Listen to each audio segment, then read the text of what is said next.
past week, or actually the past week, yeah, the past few weeks, we were looking at John's Gospel, and we were looking at the 7 signs. We completed now 6 of them. We spent some time in the 6th sign, that is healing of the man born blind, because it's a long description. The whole chapter is about that. And today we are not looking at the Gospel of John or the 7 signs, but something that did surface in that context of John chapter 9.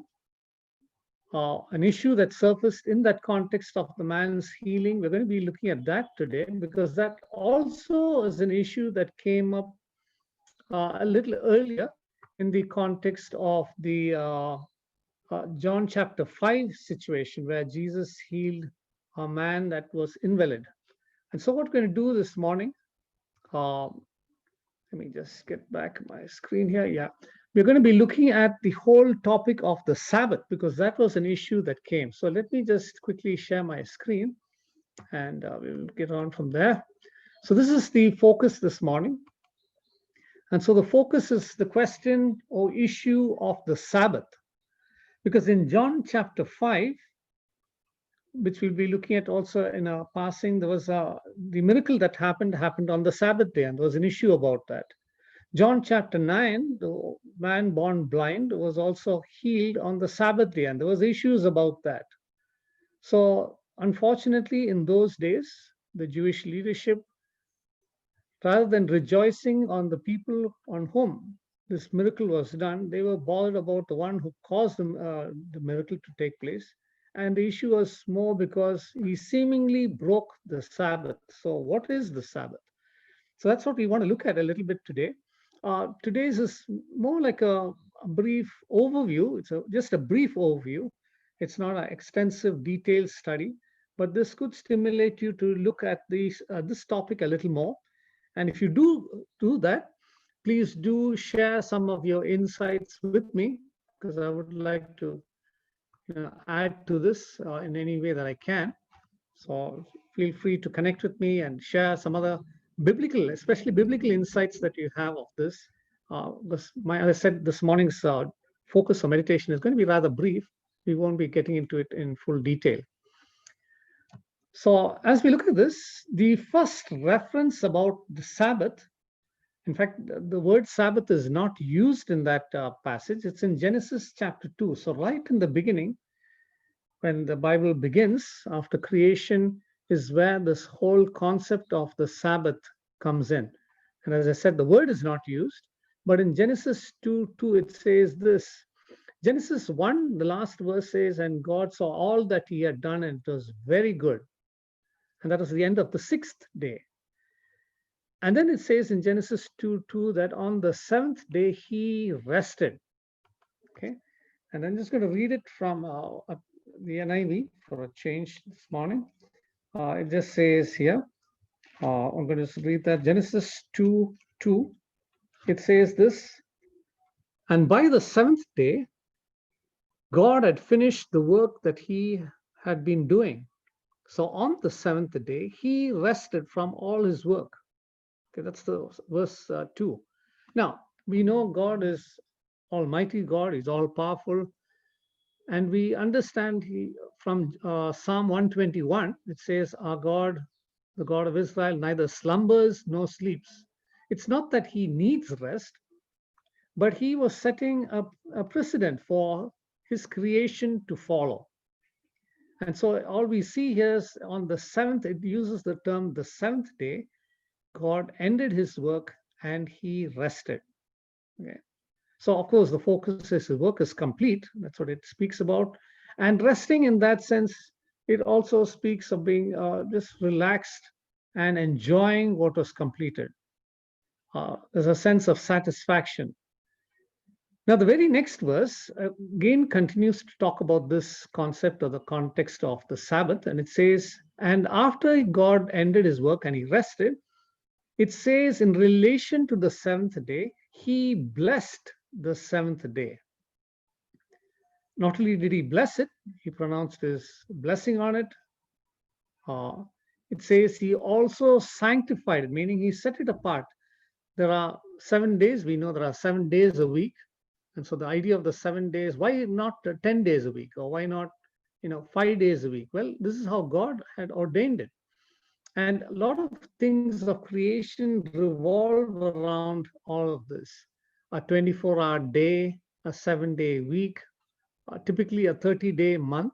There will be some days, some months with a 31. That's more of the Julian or the Roman calendar. But the Jewish calendar usually had 30 days a month, and a lot of things rotate around that. And so he not only blessed the 7th day, he sanctified it, he set it apart. Because, and why he did that? Because on this day, he rested from his work. He was satisfied, refreshed, and relaxed about what he had done. And he was admiring it, and he said, it's very good. And so this is the first reference to the whole issue about the Sabbath. And as I already mentioned, the word Sabbath is not used here. Now, the next reference to this, key reference actually, is about the, let's look at something about the first human beings also in context of the rest. The first human beings were created, we know, on the 6th day. They were the tail end of God's 6-day creation. First day, he created the light. Second day, he separated the waters above or the waters from the waters below. That's the firmament. The King James uses the word firmament. And some other versions use the word sky and the waters, so the seas. On the 3rd day, he drew dry land out of the waters. And so then there was, on the earth, there was water and dry land. On the 4th day, he created the sun, moon, and the stars. So this first day, the light, we don't know what that light is. At least the Bible doesn't state it clearly. But on the 4th day, he created the sun, moon, and the stars, and that was for signs and seasons. And that relates to the first day. On the 5th day, he creates creatures that can occupy the sky, that's the birds, and creatures that occupy the waters, that's the waters below, that's the sea, and that's the fish. And on the 6th day, which corresponds to the 3rd day, after he drew the land out of the water, he creates the creatures that occupy the land. That's the animals and other creatures. And at the end of the 6th day, the tail end of the 6th day, actually on the 5th day, he also created the plants and plant life was there. And on the end of the 6th day, he creates human beings. And so when we look at it, the first human beings, we stated clearly, were created on the 6th day. And as we think of that, and if the very next day is the day of rest, that's the 7th day, well, it implies something. It implies this: the first human beings were beginning their human existence from the position or viewpoint of rest. Now, usually we talk about rest. Who needs rest? We say someone who has done work.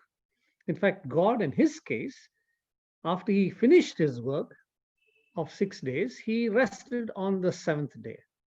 Now, when it comes to human beings who are created in his image, there's a contrasting perspective in that sense. He just created them, and the very first day they begin to live their lives actually is a day of rest, the 7th day. And so what it implies is God wants us to function from that. And that's what I put it here. God intended for the human beings that he created to have a restful existence. Their whole existence was to be one of rest. That's what God intended. No wonder he created them as the last of his creation. He already had set the sun, moon, and the stars in place. He had created the land from the waters. He had created the vegetation there. He had created animals. Everything was in place. And then he creates human beings. And it is very clear from Genesis 1:26. God says, let us make man in our image. And so in the image of God, he made the male and female. And he says they were to have rule. He says, let them reflect. They were in his image. They had to reflect him. And they had to have rule and dominion over all that he created. And so the work of having dominion and authority and managing all that God created actually did not begin on the 7th day. It began on the 8th day, if you're looking at it from the point of creation, or the first day of the new week. So the 7th day after they were created, they just rested. And so God intended, in their sinless condition, as they were perfect at that stage before the fall took place, that God intended for this human being couple to have their existence meaningfully and restfully all their lives. Now, as we go on, we notice that in the children of Israel, we see the next key reference of the Sabbath. The word Sabbath, interestingly, is a word that is found mainly in the Hebrew and the Aramaic, and it's pronounced in the Hebrew as Shabbat. And all it conveys is actually the exact meaning is not stated anywhere, but it conveys that of rest and of worship in a context of rest. And so we see the next key reference about the Sabbath is not found anymore in the book of Genesis. It's found actually in the book of Exodus, chapter 16. Now, if you're aware, chapter 15 of Exodus is when the actual Exodus took place, when the children of Israel were taken out of the land of Egypt and brought into the being led towards the promised land. That's chapter 15. They rejoiced, they sang. Miriam sang a song of praise to God, and the whole nation rejoiced with Miriam as she sang that song. That is chapter 15. Chapter 16, they suddenly, as they are roaming in this wilderness, heading towards the promised land, they encounter some challenges. It's a desert. They run out of their supplies, no water, no food. And so we see the next reference happens in that context, chapter 16. So if you get a chance to read the Exodus chapter 16 later, I would encourage you to do that. Just to save on time, we won't get into the details. So this is immediately after the deliverance of the children of Israel from Egypt, and they're on the way to the promised land. And it's in this context that God actually, when they have no food, he provides manna for them. Now on these slides, I've not put it there. What God tells them in Exodus 16, he gives them some clear instructions. He says every day in the morning, from heaven, along with the dew, this manna will fall. Some descriptions in some places say it looks like coriander seed. And when it fell from the heavens the first day, the Jewish people or the children of Israel didn't know what it was. And they asked, what is it? And so the little meaning of the word manna is, what is it? Well, they had no idea what it was, but it was God's provision for them. Now, in that instruction, what God tells them, 6 days manna will come for you from heaven. And in fact, every day, the first 5 days, manna comes. That provision of manna was just for one day. Now, some, even after God told them that he will provide for them every day, in other words, as Jesus says, he will give them their daily bread, manna, they were not satisfied to trust in God for their daily bread. Some, like maybe some of us also, we want to start storing up for the future. Nothing wrong in saving and putting aside what we need. But when God says he will provide on a daily basis, he wanted them to trust. And so they thought maybe let's be a little ahead of God and ahead of the others in the camp. Let's store a little extra for the next day. And so more than what they needed, some took. And each one was told, take what you need. Don't take more, take exactly what you need. And those who took extra for the following day, after they ate what they needed and they kept this extra, the next morning that extra was all spoiled with mold and fungus and all that, and they had to throw it out. And Moses, of course, got angry, and so did God, and says, told you not to do this. So that's for the 5 days. On the 6th day, they were told that day, unlike the 5 days, there will be provision for 2 days, not now 1 day, but for 2 days. They will have provision for the 6th day and also for the 7th day. Now, this is again a miracle of God in the Old Testament times, where he provides for them in the first place. And what he provides for them will last just that 1 day. By the next day, it will rot. But on the 6th day, what is provided for 2 days, the extra portion will not rot on the 7th day. It will still remain fresh. And so we see, here's something else. What was God conveying to them? Because on the 7th day, he did not want them to go out and collect manna. Now, we already said some were disobedient and they collected extra on the first 5 days, and the extra got spoiled. And then they were told not to go out on the 7th day, but on the 6th day, an extra amount will be given for 2 days. Yet, the stiff-necked people, like some of us are still, Sometimes we behave that way. I know sometimes I'm stiff-necked. It's a little stiff today. I think maybe a little loosened up. But sometimes what we do is what we don't trust God, and we on the seventh day, like what they did, they again went out to search for bread, and there was nothing because they were told to collect extra on the sixth day for the seventh day. And again, God had to admonish them because some still didn't trust Him and still went out searching for bread on the seventh day.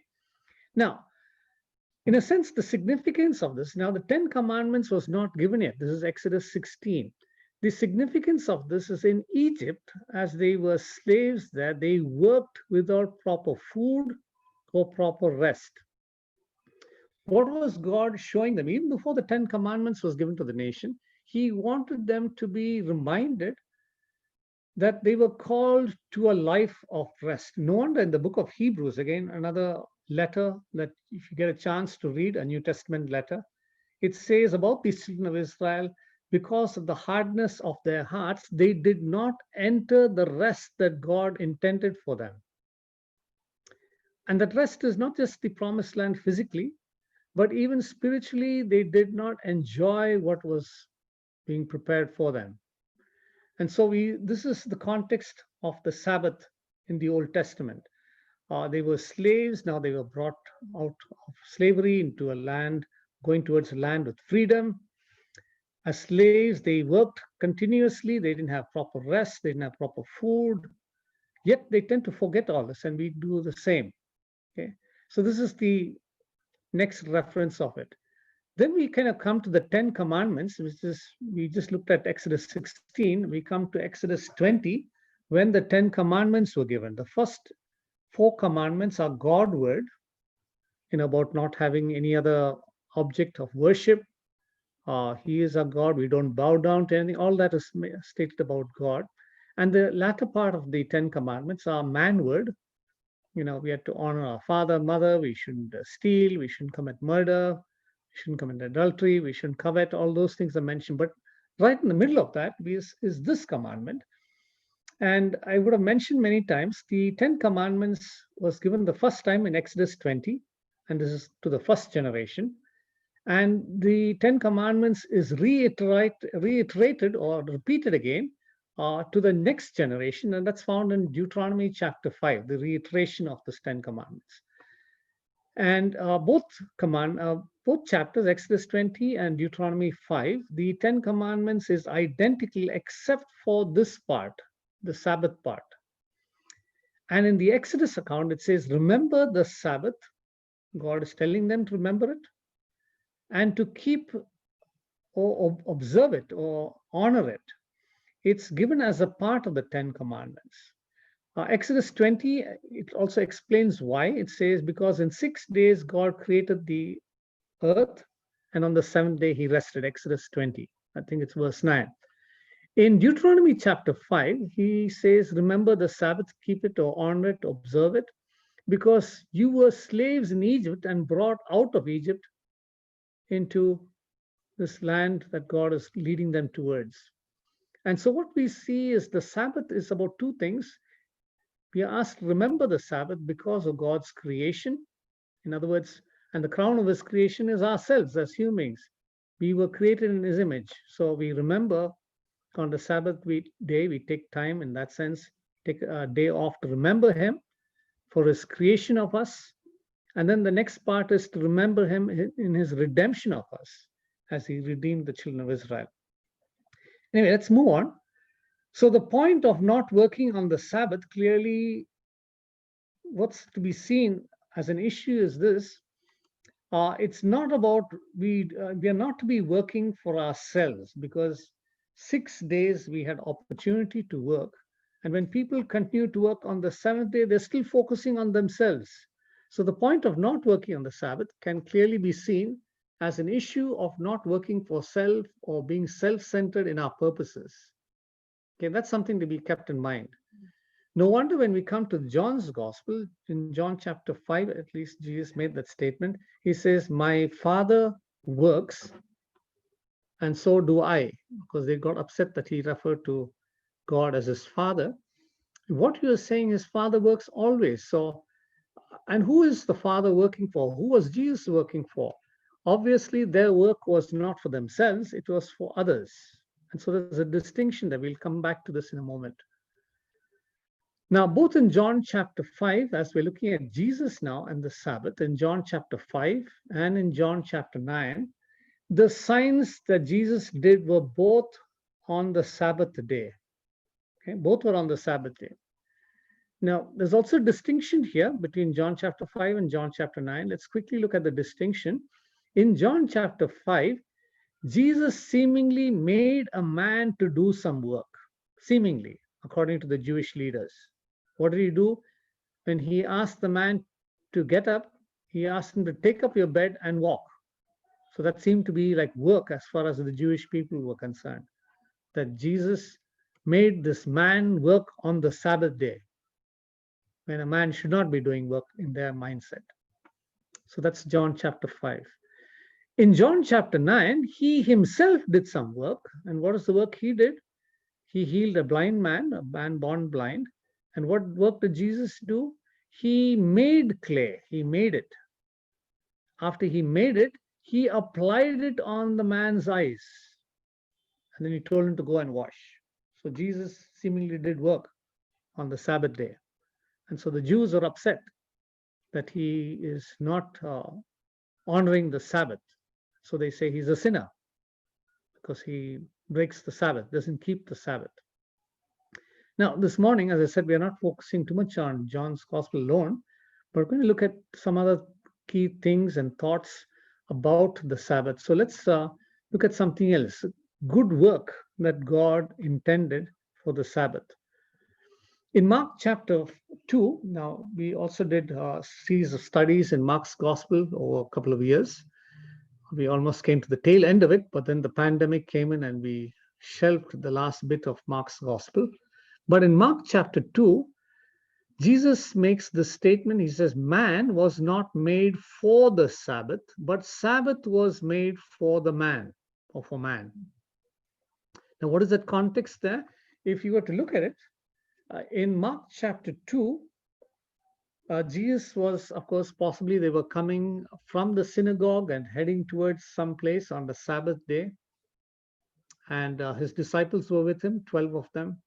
And they were passing through a field. Now, in the Jewish kind of teachings, especially not in the scriptures, but in their traditional books like the Mishnah and the Talmud, they even specified how much you could walk on a Sabbath day. You could walk a certain distance. You could do certain things on the Sabbath day. You could not do certain things on the Sabbath day, according to the Talmud and the Mishnah. And so things like healing a man, these things were not mentioned in the Talmud or Mishnah. So they didn't know how to describe it. And so they said anything that is not there is sin. And so since these people, the Jewish people, were following it so strictly, when the disciples were passing through the grain fields and they plucked some corn grains and they ate them, maybe rubbed them in the hand to get the husk off, and they put in their mouth and chewed on it, they immediately came to Jesus. And let me just read a statement that they make. They come accusing the disciples to Jesus. And interestingly, Jesus does not, he doesn't leave the disciples to defend themselves. He steps in to defend them. And so we have this thing here.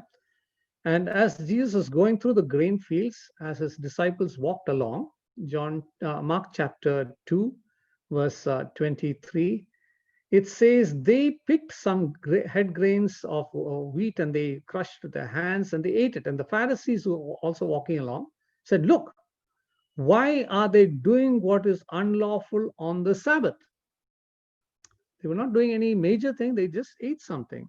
Now, if you were to go back to that whole issue of the manna, when God provided manna came from the heavens, and there was provision on the 6th day for the 7th day.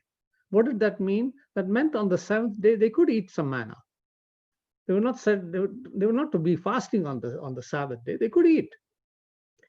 Now, immediately Jesus responds here. He says, have you not read? He tells the Pharisees here in Mark chapter 2. He says, have you not read what David did when he and his companions were hungry and in need? And this was in the days of Abijah, the high priest. They went into the tabernacle, known as the house of God in those days. And in the tabernacle, there was a table of showbread inside the holy place. There's a table there, one of the elements or one of the furniture there. And on the table was bread kept there. It's called holy bread or showbread. And the showbread was only meant for the priest to eat. But David, when he was running away from Saul, went to Abijah the high priest along with his followers, and he asked Abijah for bread. And it says that he ate the consecrated bread, which is unlawful for the people to eat except for the priests. And not only did David eat, he also gave his companions. That's what Jesus said. And wasn't that an issue?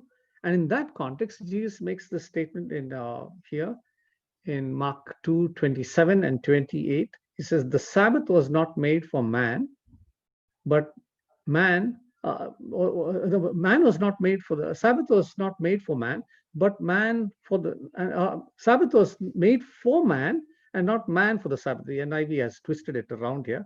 It says here, the Sabbath was made for man, not man for the Sabbath. I think the King James says, man was not made for the Sabbath, but Sabbath was made for the man. So what we see is, and then Jesus makes the statement at the end of Mark chapter 2. He says, so the Son of Man is Lord even of the Sabbath, because he was the one who created all things. And so that's what we see here. The very next chapter, Mark chapter 3, Jesus now goes to the synagogue. Possibly it's in the same day. We don't know. It's another day. Jesus is in the synagogue. And as he's in the synagogue, there is a man there who has a shriveled or withered hand. He's maybe handicapped in one hand, and he's not able to do anything. So Jesus, on the Sabbath day, he's in the synagogue. He asks the Jewish people, what do you think? Is it right to do good or evil on the Sabbath day? Okay, is it right to do good or evil on the Sabbath day? That's what the NIV says. And it says in Mark chapter 3 that they did not respond to him, they didn't answer him. And in fact, Jesus got annoyed. And then Jesus goes on to say, if one of you have a sheep and that falls into a well on the Sabbath day, won't you take it out? Or are you going to leave it for the next day, for the Sunday to kind of come and pick it up on Sunday? By then it'll drown to death in the well. Right? It says if something falls, you will pick it up immediately. Similar thought in Matthew chapter 12. He asks the question and he makes a statement, it is right and lawful to do good on the Sabbath. Same context with regard to the man with the shriveled hand. When they didn't answer, Jesus says it's right to do good. So the Sabbath day is not a day where you don't do anything, but you can do good. Now, one of the things we need to be a little careful, especially for us who are, claim to be evangelicals in our Christian context these days, is not to get too legalistic about it. I knew a few people in the past when it comes to they're believers, they're good, nice believers, but when it comes to the Sunday, and here's a key thing to know: Sunday is not the Sabbath; it's the Lord's day. Anyway, when it comes to Sunday, they'll say, "Oh, I shouldn't do any work." Now that's fine, but we are not to get into a legalistic perspective. Now, even during this lockdown, there was an interesting thing that happened. I'm not sure some of you noticed it while the service is going on, and sometimes while I'm speaking, a couple of times on a Sunday morning, especially the beginning of the month, sort of Sunday, you would have heard my doorbell ring, and there was a man there was there to collect the money for the newspapers. Now, earlier, he never came on a Sunday because on Sunday we were not here. Before the lockdown, we would be at the Living Hope gathering for Sunday service. My mom would be at the church where she goes, and my brother would be at the place where he ministered. No one is here. So this man never came on a Sunday to collect the money for the newspaper. But during the lockdown, he only landed up on a Sunday. Now, the first 1 or 2 times he did that, because we didn't want to make a big issue, he said, okay, now here, settle it, and said, now don't come on a Sunday morning because we are in the middle of a service. So it's not about being legalistic. It's just that our priority on a Sunday morning is to be with God's people, to meditate on his word, and we don't want to get too preoccupied with other things. So we told this man, now don't come again on a Sunday morning, come some other time, some other day. Now, even then, he came still once or twice on a Sunday, and then we didn't give him anything. So he was forced to come another day. Now, this month, fortunately, yesterday he came. I think he finally got the message. He knew it was weekend, Saturday, so he came yesterday in the evening and collected his newspaper bill money and went away. So today there's no disturbance. Now, I'm not saying that we can't go and buy something that we need on a Sunday or things of that sort, but we shouldn't be so preoccupied that we miss out what the Lord's Day gathering is for, or that shouldn't come in the way of our gathering together. Uh, Coming back to this work of the Sabbath, in another occasion, there was a Pharisee that invited Jesus on a Sabbath day after maybe the synagogue gathering. As I said, they could walk a certain distance, they could eat.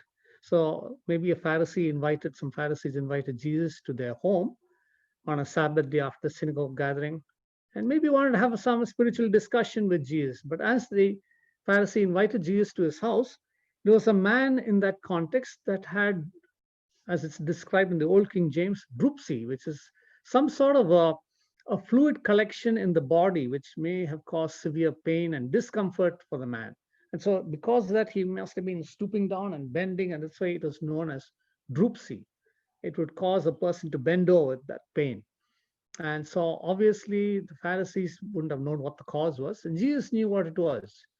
And so, in this context, again, Jesus asks, you know, is it right to heal a man on the Sabbath day, to do good or to do evil on the Sabbath day? And again, they didn't answer. And then Jesus says, if one of you have a son or an ox that falls into a well on the Sabbath, won't you take it out? So that's the context. Again, he says, if you have your own child or an animal that belongs to you and it falls into the well, won't you take it out? Now, interestingly, I've kind of put two passages in the Old Testament here. I'm not going to read it, but you can go and check it later. It's Exodus 23, verses 4 to 5, and Deuteronomy chapter 22, verse 4. And it talks about animals that belong to someone else. And if you find it either going astray or falling into a pit, even if it's your own enemy's animals, we are told to attend to it, to help it, and to get it to the owner. So what if it falls in on a Sabbath day? Do you leave it there because it's Sabbath day? No. We are to be considerate, not only to the animal's life, but even to our neighbor, because we are to love our neighbor as ourselves. We are to help in that context. So even if it is the Sabbath day or the so-called Lord's Day, Sunday, and something needs to be attended to, it's a critical thing, fine. One of the slides earlier, I mentioned the focus is not to be working for ourselves, but when we are doing something for others, doing good for others, helping others on the Sabbath day or on the Lord's Day, it's perfectly fine. And that's what the Lord Jesus did. He was not doing something for himself. He did good for a man. He healed the man that was invalid when he couldn't get into the pool on the Sabbath day. He healed the blind man on the Sabbath day. He healed a man with a withered hand on the Sabbath day. He healed this man with dropsy in the Pharisee's house on the Sabbath day. He was doing good for others on the Sabbath day. He was not focusing on himself or doing things for himself. Okay, that's something for us to keep in mind. So we can do good for others on the Lord's Day or on the Sabbath day. That's important for us. Now, this is still Old Testament, many of these references. Now, let's move on to Paul. And what did Paul have to say about the Sabbath day factor? Now, when it comes to Galatians, in Galatians, of course, he is addressing the Galatian believers who initially came to believe in the Lord Jesus Christ mainly by grace through faith, but later were being influenced by Judaizers to follow the Jewish customs, which included the Sabbath and other practices. He says, in Galatians 4:10, you observing these special days is unfortunate. He felt he was almost laboring with them in vain. Because observing these days can lead to a very legalistic lifestyle. Now, I'm not saying we shouldn't, observe certain days or take a day of rest. We'll come to that in a moment. Now, let me just deviate a little bit Now, in our evangelical or in our Christian circles, not necessarily evangelical, but our Christian circles at large, during what is traditionally known as the Lent period, now 40 days from before the Easter Sunday. Now, many people have this practice, they will not eat meat, or they will not do this, they will not do that, they give up some things. Fine. Now, if they choose to do that, because they're observing certain seasons, that's what Paul is addressing, about address following certain seasons and certain days. So long as a person is doing it for themselves, they have formed a conviction and they're doing it fine. The moment we start insisting that others do the same is when it becomes legalistic. So I know people, even believers, though they may have come from a traditional background, now they come to know the Lord and they're part of some evangelical church, they sometimes still follow all these things of the Lent. Now, if they want to do it, fine. So long as they don't enforce it on others, it's fine. But if they are enforcing it on others and expecting others to also not eat meat and not do certain things because they're observing Lent, and they want others to also follow the same mourning period that they are observing, then it's getting into a lifestyle of legalism. That's what Paul is addressing. He says, don't. Now, a similar passage, Colossians chapter 2, verse 16, he says, do not let anyone judge you with regard to what you eat or drink. Now, coming back to the Lenten period, you know if some choose not to eat meat in those 40 days, fine. But if you choose to eat meat and maybe even drink Coke or Pepsi or whatever, and they think, oh, you are doing something wrong, you know what Paul is saying in our modern context is that don't let anyone judge you with regard to what you eat or drink. Form your own convictions. If they want to do it, they're doing it as unto the Lord, fine. If you want to eat and enjoy some of these things as unto the Lord, fine. And then he also adds one more statement there, Colossians 2, even about observing days and the Sabbath. So don't let anyone judge you about this. Now, we have a particular group, many of us are aware of, it's called the Seventh Day Adventists. And they follow the law. They follow it strictly, nothing wrong with in the benefits of it. Taking a day of rest, we'll come to that in a moment. But they follow a lot of things of the law which we are not required to anymore. We'll talk about this issue of the Sabbath. What is the benefit of it? I believe in the Sabbath principle, but not necessarily following the Sabbath day in a legalistic manner. Here's something else that Paul goes on to say in Colossians 2:16. We just said, not letting anyone judge you. Verse 17, he says, these are a shadow of things. This is now in the NIV. These are a shadow of things that were to come.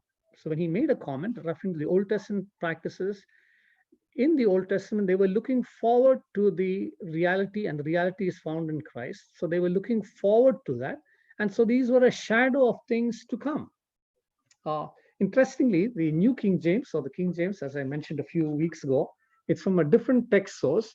So the wording is a little different. It doesn't say were to come, it says are to come. So let me just read it from here, which are a shadow of things to come. Are a shadow, not were a shadow, but are a shadow. So whether it was a shadow or is a shadow, it's still a shadow. The reality of all these Jewish Old Testament practices, the Sabbaths, the feasts, the foods, the ceremonial things, they were all a typology, and the antitype, the fulfillment, is found in Christ.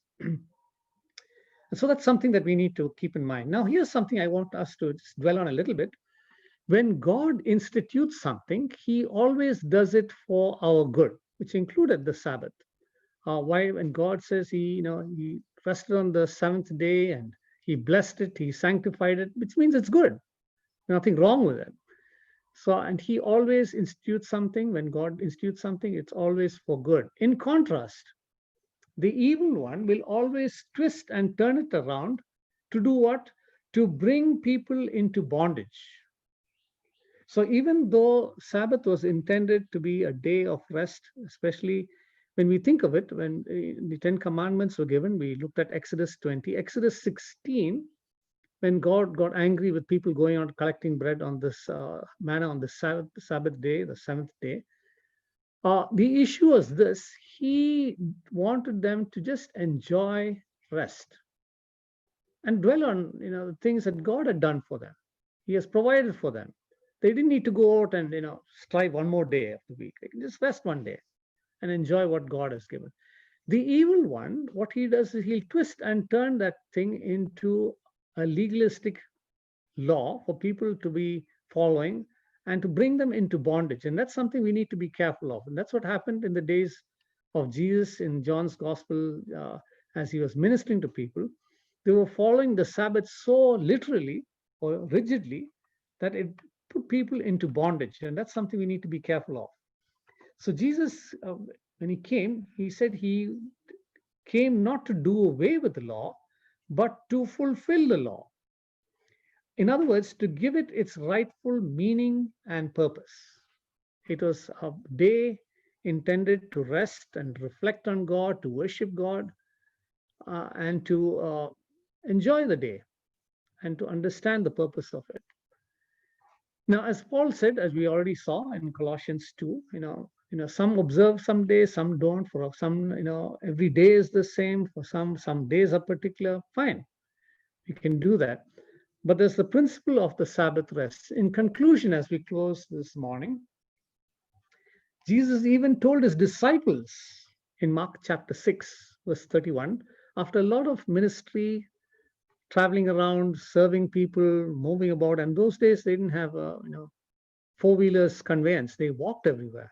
Occasionally, when they had to cross the sea, they took a boat, but otherwise they walked. Very rarely did they had the luxury in those days to ride on the camel and horses in those days, because more the rich people did that, but the common people walked everywhere. And so after a lot of ministry, one day he tells the disciples, let's come aside and rest a while. Even Jesus knew the value and the need of rest. Now, one of the things that have happened, we are in this pandemic season. Yes, this infection or this virus, can easily spread, and that's why the government is asking people to wear on masks and keep what is actually to be referred to as physical distance. We keep a certain distance, or the virus is not transmitted. There was some study that was done in this context, and they said people who tend to pick up the infection or the virus rather quickly compared to others are usually people whose immune system is low. Now, through this pandemic, I think would have crossed 7 months. There were a couple of times, and I've been at home most of the time, but sometimes even at home with multiple things to attend to regarding ministry or other things, and many Zoom meetings, which everybody wants us to be attending. Sometimes I found myself not having the needed rest.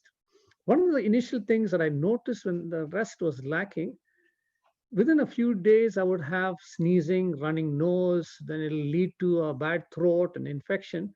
And it was not any viral infection. What I realized, it was actually purely the immune system getting impacted because of a lack of rest.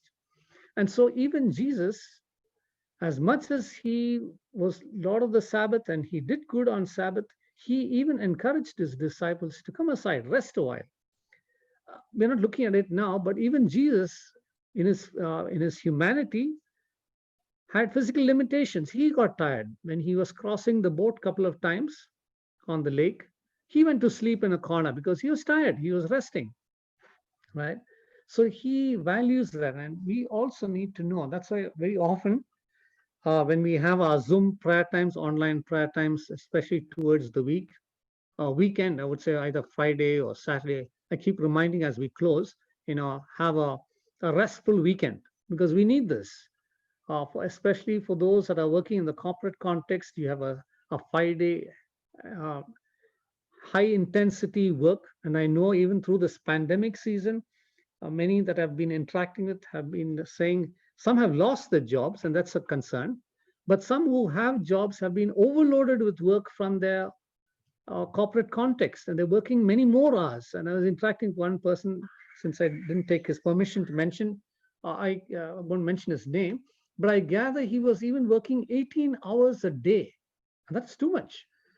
And so he even requested, and it began to show on his health. He was mentioning how he was, of course, it's, software company. One day he couldn't even see, his eyesight was getting affected. He couldn't even, focus on the screen. And so he had to call his HR people and said, this load of work is beyond what he can handle. Please make some adjustment. They said, no, no, you have to adjust. This is the context. And it's now that they are coming back to him because he has put in his papers. And so there is a need. We need to take the needed rest also. And that's something for us to consider. Now, as we close, here's a statement that Paul makes to the Corinthian church. He says, the letter of the law kills, but the Spirit gives life. As much as there is this whole aspect about the Sabbath, a day of rest. Now, whether you technically take it as officially as the Saturday itself, from Friday evening to Saturday evening as the actual Sabbath, or you take the Lord's Day, the Sunday, and say that is your, Christian Sabbath or whatever. If you're following in a legalistic way, the letter of the law will kill, but the Spirit gives life. Now, there is a need to take it in a meaningful way for our physical rest and refreshment and spiritual encouragement and refreshment as well, but not to get too rigid about it. And so that's something that we need to ask ourselves, do we see the need for rest? Do we see the need for rest? Very often we can, not take the needed rest, and that's a problem in itself.